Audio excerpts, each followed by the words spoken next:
Fire Emblem the Sacred Stones is usually a very easy game. The enemies are just too weak, and they don't have the stats to be threatening. So for this video, I modded FE8 to give every enemy 99 of the only stat they need, movement. So while this soldier may have terrible stats, he can still be dangerous by running straight at my healer with like 2 defense.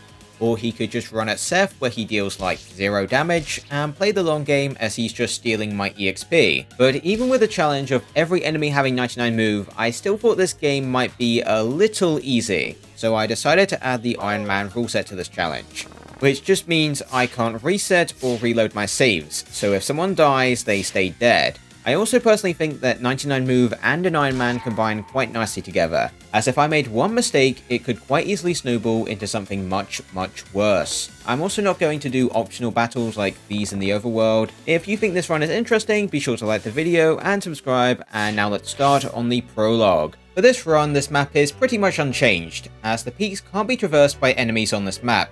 So I just went for the guaranteed crit on turn 1, enemy phase came around, and here the boss doesn't move, as I have not changed the AI, so enemies that just don't move won't now start moving.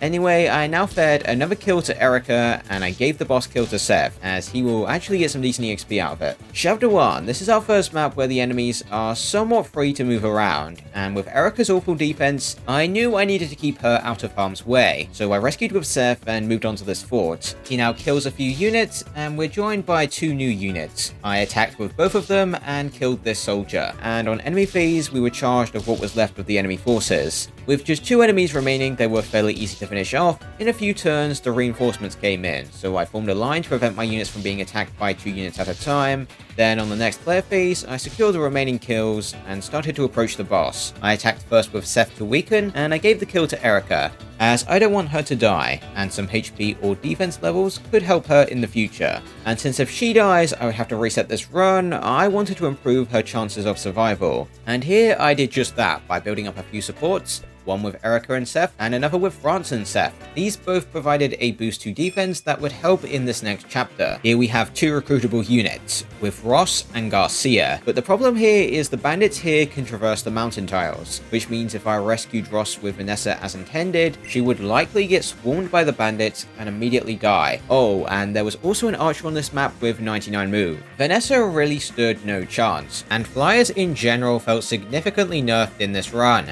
Anyway, I just left Ross and Garcia to die, and I visited the village on the left. I now positioned like this to prevent enemies from attacking Vanessa, and on enemy phase, almost every enemy charged at Ross. He somehow survived though, but his fate was sealed the second he moved off the fort. After baiting in the archer, I had France and Erica kill them, allowing for Vanessa to safely visit the other village. Enemy phase now begun, and now we were greeted by a potential problem for this run, which is just suffering from success. If we kill an enemy, another will likely take its place. Here it wasn't too much of a problem thanks to their bad hit rates, but in the future I knew I had to be careful. With the final enemy killed, we finished the map. Garcia survived, but he's unrecruitable, so he just kills himself off screen. Chapter 3 is fortunately quite easy, as there are a lot of choke points to prevent the enemies from making good use of their movement. Erica now takes out 2 bandits, one on player phase and another on enemy phase. Then after recruiting Colm, I use a javelin to clear out the ranged units in the next room with Seth. Now I just use France to clear out a few of the remaining units. After killing this final bandit with Vanessa, it was time to collect the chests and engage the boss.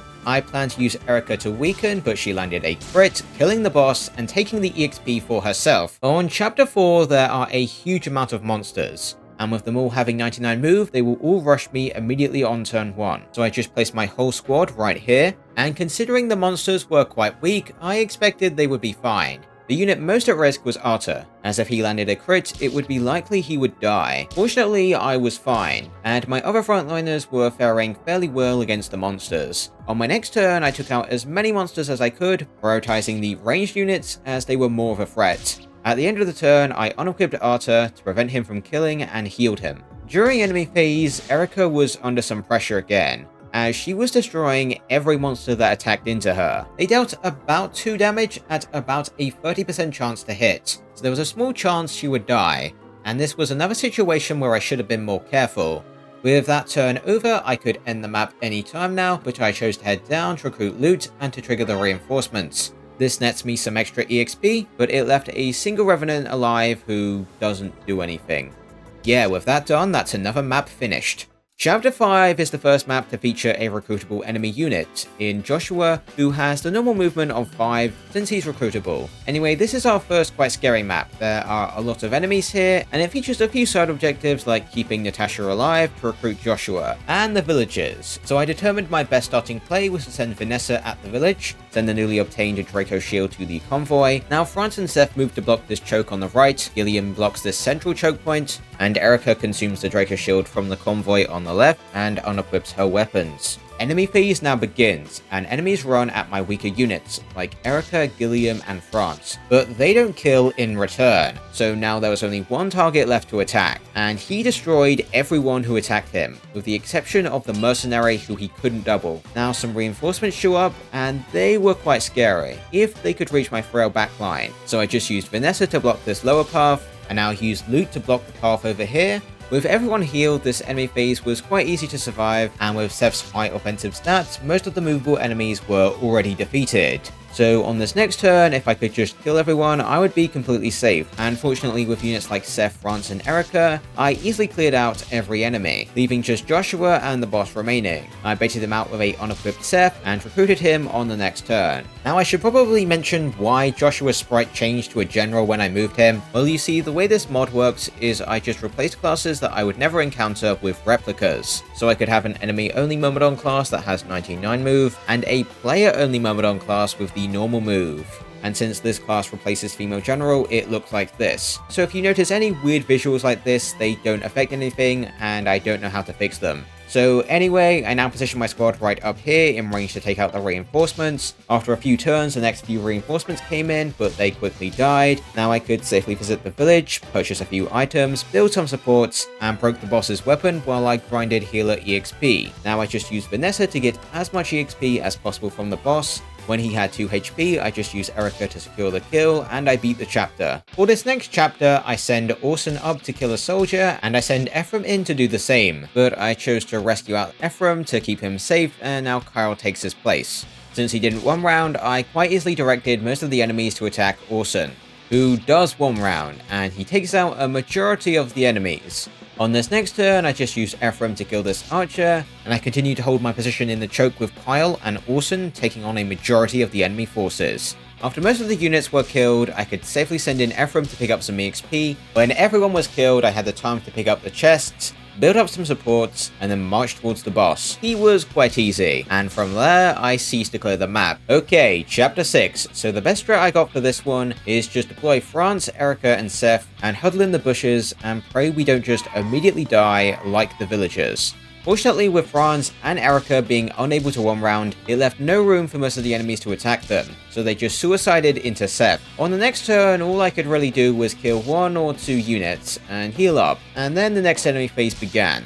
This one was much less interesting compared to the previous, no one was at risk of dying, and Franz even killed most of the ranged units, leaving just a few enemies alive, who were easy, and so were the cavalier reinforcements, so with them taken out, I just had to make my way over to the boss, who was quite easy to kill, and then we moved on to the next chapter. Chapter 7. Chapter 7 was honestly really simple. I just placed Seth on this bridge with an iron lance to prevent him from killing the mage with the energy ring, and I also sent France north to handle the enemies above. This plan was successful as I managed to safely bait in the mage with the energy ring. The 2 units to the north were fairly easy to finish off, and after thinning the ranged units' numbers to the right, I could steal the energy ring with Colm and then rescue him out. Now this map was pretty simple. I just had to run up to the boss, I chipped them down with loot, then France came in for the kill. After seizing the point, we moved on to chapter 8. For this one, I just had to place Seth and France here to block this choke to keep my army safe. And with support bonuses, they were completely fine to just annihilate whatever enemies attacked into them. It really was just that simple. On the next turn, we gain Ephraim's squad as units, so I support with them and place them to block this one range choke. After my mages got some kills, enemy phase began again, and almost everyone attacked into France, granting him a huge amount of EXP. With enemy phase over, I could clean up the remaining enemies on player phase, and slowly moved up, baiting in the ranged units with loot, and nuking them down with her and Arthur on the next turn.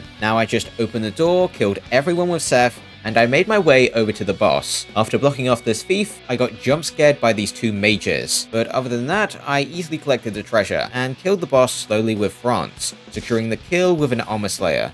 Now I just seized the point and was given the choice to do Ephraim's route or Erica's route. Strategically, I chose Erica as she is more fragile than Ephraim, and when they rejoined in chapter 15, I theorized that Erica would just immediately die, and Ephraim could probably survive a few turns alone. Okay, chapter 9. This map was quite tricky. Well, why? There are pirates in the water, and with 99 move, they can pretty much move anywhere they want. So I had to form two lines, one to block the enemies approaching from the west, and another to block the pirates coming from the ocean. This was much harder to do since I didn't have 8 durable units, so I had to make do with my squishy units like my mages and Colm. As you might expect, my high-level Seth and Franz could easily handle every unit to the west with ease, but the difficulty came from units like Arthur who got hit, another from a hand axe and he would be done. Colm dodged so he was fine, but Joshua got hit by the sniper, but that actually worked to my benefit, as seeing a kill, the hand axe wielding pirates chose to attack him, a less valuable unit than Arthur, as well as a more evasive unit. Knowing the villagers would be destroyed, I had no incentive to push up, so my one objective was to take out as many pirates as possible. With just 3 alive on enemy phase, I was pretty sure I would survive. Surprisingly, only one actually attacked. The other destroyed a village, and this guy ends turn in front of Seth, clearly in an attempt to commit suicide. I respected his decision and killed him along with the surrounding enemies, throwing out almost all of the initial units, and now the reinforcements were coming in. But the reinforcements couldn't cross the water, so I was mostly safe, and I could feed a few kills to Tana, in an attempt to make her into a decent combat unit. With the reinforcements taken out, I now ran south to bait out Amelia and stole her speed wing. I now left her alone, so she retreated, effectively giving me another speed wing in the future. Now I could comfortably walk up to the boss and the 2 archers that don't move. From here, I could just attack with Tana and rescue away. This safely allowed me to feed the 2 archers to Tana, and by baiting the boss into equipping the steel bow with Arthur, I could safely chip down the boss with Tana and rescue away. When the boss was low, I just decided to get the kill with Arthur to level him up to 10 so I could promote him. Okay, chapter 10, another somewhat tricky one. There are 2 problems for this one. The first is keeping the green units alive, and the other are the bandits who can literally move everywhere, making it difficult to deploy anyone other than my 3 most proficient units. Anyway, I decided I didn't really value Kyle or Ford, so I used them to rescue Natasha and Tana. I now just frontlined with Seth and Franz, and as usual they performed exceptionally well. And as I expected, the bandits were quite frustrating to deal with, and this was more annoying when you consider that there are more bandits that keep appearing as reinforcements. My best way to deal with these were to attack with Erica. Arthur could also get this done, but he was more fragile and had worse hit rates. With the green units performing mostly fine in the south, the only problem there was Tethys, who was getting pressured by the archer on the ballista. I really just had to maintain my position and take out the bandits as they came. I made a slight mistake on this turn where I accidentally switched Tana over to Arthur, giving him a huge speed penalty that almost got him killed as the bandits managed to hit him, but he dodged the next attack, allowing me to survive. After finishing off the last of the bandits, I could set my sights on rescuing the green units. That was fortunately quite easy, as almost all of the enemies that move had been killed by several Franz in an earlier turn. By carefully moving Erica around, I avoided the trigger to make Marissa's group move, allowing me to recruit Garrick's squad without baiting out Marissa's group. From here, I could safely position to make sure all the choke points were blocked, and I could trigger the lower squad into moving. I could swiftly dispatch them on the following turn, leaving the comparatively slow Marissa to run at me. Here I wanted to avoid recruiting her, as recruiting her spawns in a large amount of powerful reinforcements, with the most noteworthy being the Flyers, who could move anywhere and would likely kill one of my units. So I just darted straight for the boss. Fortunately, there were no problems on the way, and Franz quickly disposed of the boss, and now recruited Marissa, waited a turn, killed one of the Pegasus Knights with Tana, and seized to clear the map. Chapter 11 is a map that I quickly identified to be extremely easy, as if I just blocked this choke below with Garrick, and also blocked this choke over here with Seth and Franz, nothing on the map could get past. Unfortunately, however, Lara Shao and Dosler stood no chance, and they both died quickly on turn 1. From this position, I just fed a few kills to my lower level backline units like Tana, but around turn 4 I made sure to position my squad in anticipation of the reinforcements, who I swiftly killed, and now I just clicked end turn until all the aggressive enemies had died. From there, I sent Franz to collect the chest and deal with the remaining enemies, which included this Death Coil that suddenly started to move and attack Erica. I tried tried to feed this kill to Tana, but since she wasn't in range, I just had to pull back. But Erica landed a crit and stole Tana's EXP. That was actually the final enemy, so now let's move on to Chapter 12. This is another map where the enemies can move literally everywhere, with the spiders, morgles, and gargoyles.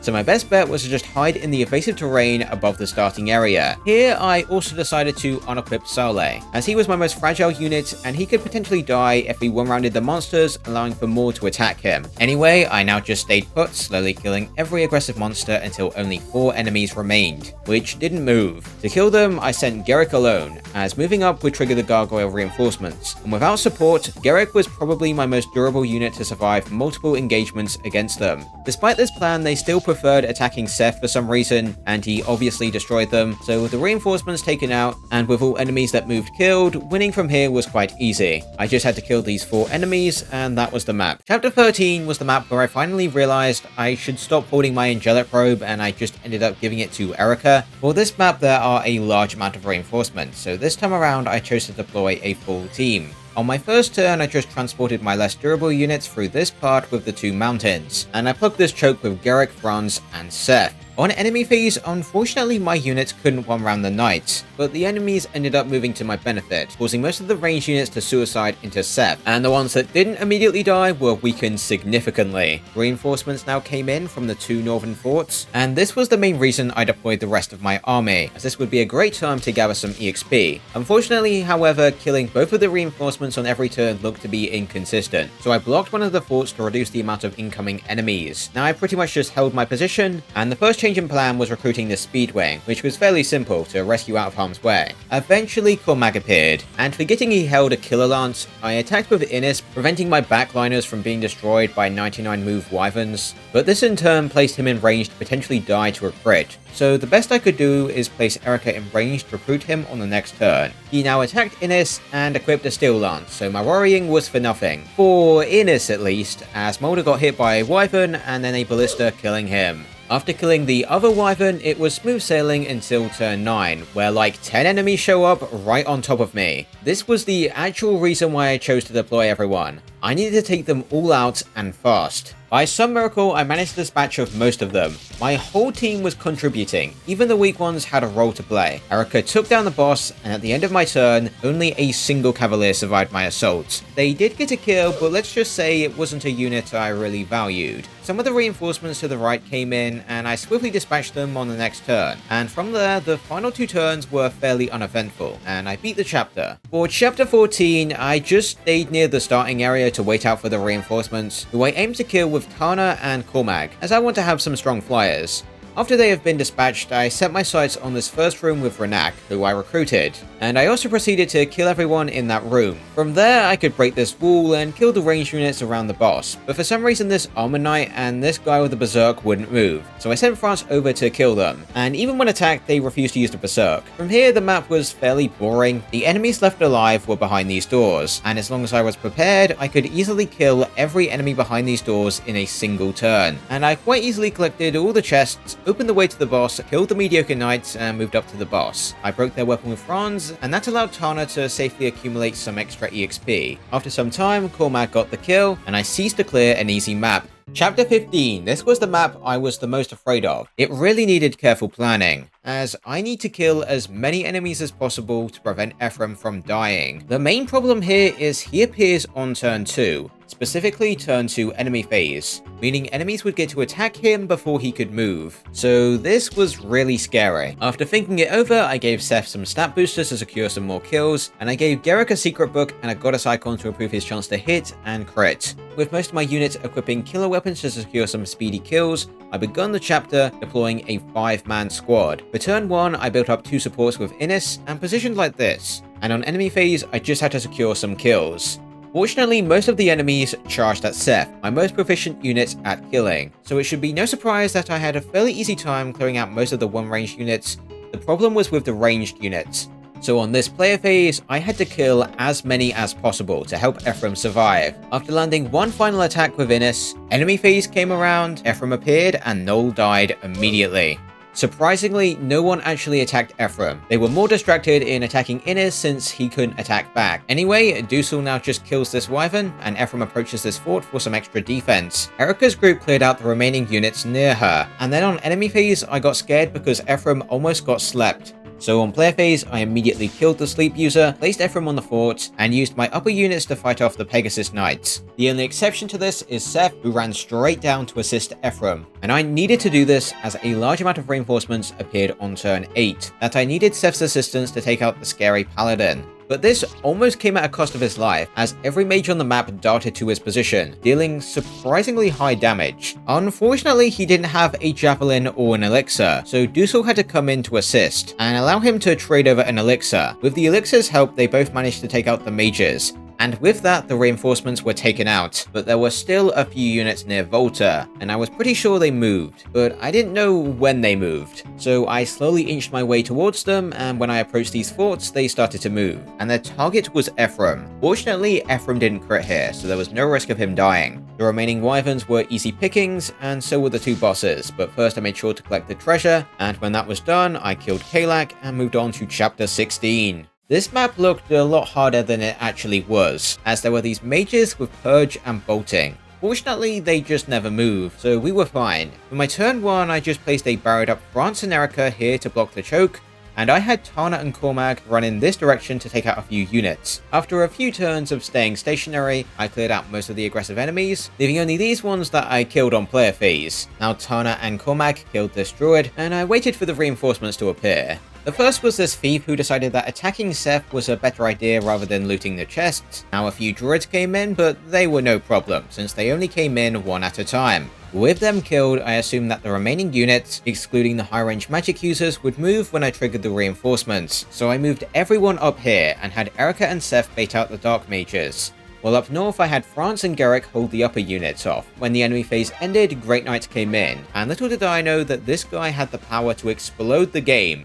But for now, I just baited them out on enemy phase, but then the thief opened the door on the left. Now on the next enemy phase, probably seeing a path all the way around the map, the AI decided to move, but the game just froze. I literally couldn't do anything. I think the enemies just moved too much and it broke the game. Since this was an Ironman, I wasn't sure what to do, but I think it's fine if I reset here since the game literally just froze. Anyway, on my next attempt, I pretty much did the same as last time. But with my new knowledge of how the AI worked, I found it much easier to feed some kills to Mer, giving her quite a few great level ups. The first change in plan came when the Thief and the Great Knights appeared, as in anticipation, I placed Cormac and Tana there to kill the Thief and to also fight one of the Great Knights. With the Rapier and Killer Lance, Seth and Erica swiftly dispatched of most of the Great Knights approaching their position, and on my next turn, I made sure to kill the remaining calves to prevent my game from exploding, allowing for an easy path towards the boss, who died and we beat the chapter. Okay, so chapter 17. I took one look at this map, and the safest path to victory seemed to be just deploy an elite squad of Mer, France, Seth, and Erica. Then I just had to hide in the evasive terrain and use pure water with my calves. Mer flew over here. During enemy phase, Siren gets hit twice and immediately dies. And so do the other green units. The axe-wielding heroes now attacked France, and he was under some pressure. But since he didn't one round, it redirected some of the one-range units into attacking Seth, who had much better damage and defense. Since France had a javelin equipped, the Dark Mages preferred to attack Seth, and even Mer managed to distract one of the Dark Mages, making it easy to take them out, and allowing for France, who had low res, to equip a sword to help against the heroes, who ended up running away, but we were still fine, and I managed to hold off the initial rush of enemies, meaning the reinforcements were my only problem, but they came in fairly slow, and Mer was doing a good job at taking them out, and she even reached her level cap of 20. Having great stats all around. After a couple of turns, every enemy was gone except for Leon, who died to a few swings of Erica's iron sword. Chapter 18 was a map I was afraid of, as it features these scary gorgons that both hit hard and can stone you, making you vulnerable to just die. But this map also features a side objective. You see, if you're fast enough, you can break the monster eggs and avoid having to fight more monsters, which is what I wanted to do. So for my turn 1, I used barriers on my healers along with pure waters to boost res, and I sent 5 units up, needing warp and a dance to block all the paths for enemy flyers to attack, allowing for my squishy units to stay safe, but my frontliners weren't faring as well, specifically Cormac, who got swarmed by Morgals and nuked by a Shadow Shock Gorgon. Even with some lucky dodges, he ended up dying to this gargoyle. But every enemy just moved, so if I killed them all here, I would be free to safely destroy the eggs. So I had Innes kill this gargoyle, Seth kill the other, I warped Garrick up to kill this Shadow Shot guy, France killed this Morgul, then Murph finished off the boss. Now this map was easy. While yes, there were some reinforcements, they were all fairly weak and really just got one-rounded, making it pretty easy to destroy every egg on the map with no more casualties. Chapter 19 was a map I just didn't want to deal with, so I boosted up Erica with an energy ring as well as Saleh to boost his warp range. Then I moved Erica down, used a torch, then Renak braided over the torch, used it, I rescued him, danced Erica, then dropped Renak. This allowed Saleh to warp Erica down, she saw Reeve, and moved in for a one-round KO, ending the chapter, and allowing us to move on to the penultimate map. For this map, I realized that if I gave Erica a speed wing, her avoid would be over 100 in a forest, which exceeded the hit of most of the monsters on this map. So I just placed my 4 most powerful units in the forests near the bottom of the map, and I just killed everyone on enemy phase. The most threatening enemy was Reeve, who could have killed France if he crit. But he didn't, and Murph swiftly dispatched him, and from there, I literally just clicked end turn until the reinforcements stopped appearing, which happened on turn 28.